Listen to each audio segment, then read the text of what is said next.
ينبغي على الإنسان أن يصاحب الصالحين حتى لو لم يكن مصاحبا لهم دائما، بمجرد أنك تعرفهم بينك وبينهم ولو علاقة يسيرة، مكالمة أو رسالة كل أسبوعين وثلاثة وشهر، فإنك تنتفع بهم يوم القيامة.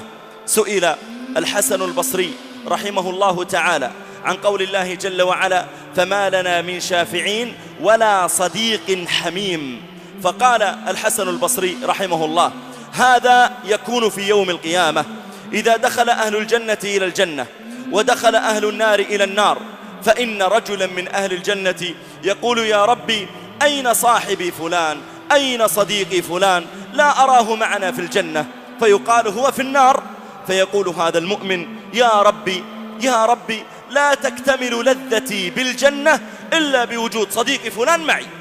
فيأمر الله تعالى بذلك الصديق فيخرج من النار إلى الجنة فيدخلها، فإذا دخلها يقول أهل النار: من شفع له؟ من أخرجه؟ عنده عمل صالح؟ فيقال: لا. أبوه شهيد؟ أخوه شهيد؟ لا. شفع له الأنبياء والمرسلون؟ لا. فمن شفع له؟ قالوا: شفع له صديقه الصالح. عندها يصيح أهل النار ويقولون: فما لنا من شافعين ولا صديق حميم. فما لنا من شافعين ولا صديق حميم. فلو أن لنا كرة